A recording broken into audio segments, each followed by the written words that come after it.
اللہ کے نبی صلی اللہ علیہ وسلم نے فرمایا جو رمضان المبارک میں رات میں ایک سجدہ کرتا ہے، ایک سجدہ، رات کا ایک سجدہ رمضان المبارک کا، اس ایک سجدے کے بدلے میں اللہ تبارک و تعالیٰ اس کو 2500 نیکیاں دیتا ہے، 2500 نیکیاں۔ اور اس ایک سجدے کے بدلے میں اللہ تبارک و تعالیٰ جنت میں ایک محل تیار کرتا ہے، جو محل یاقوت کا ہوگا، زمرد کا ہوگا، اور اللہ کے نبی نے فرمایا وہ ایک سجدے کا محل اتنا بڑا ہوگا کہ اس محل کے 60,000 دروازے ہوں گے، اور ہر دروازے کا یعنی اتنا بڑا محل ہے کہ ہر دروازے کے اوپر سونے کا محل ایک الگ سے ہے، اتنا بڑا محل،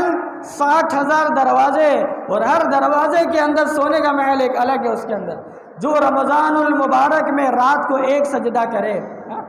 ہم تراویح کی نماز چھوڑ دیتے، کتنے لوگ چھوڑ دیتے تراویح کی نماز؟ ایک سجدے پر 2500 نیکیاں، ایک اتنا بڑا محل مل رہا ہے،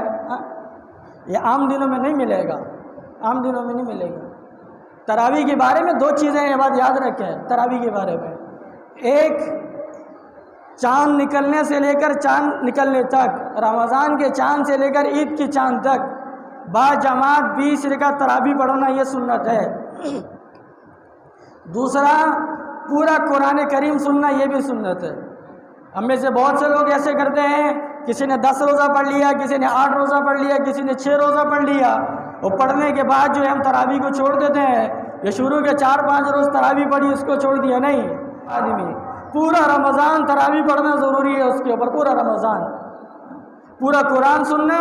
پوری تراویح پڑھنا۔ سوچیں تو صحیح، ایک سجدے کے بدلے میں 2500 نیکیاں مل رہی ہیں، 2500 نیکیاں۔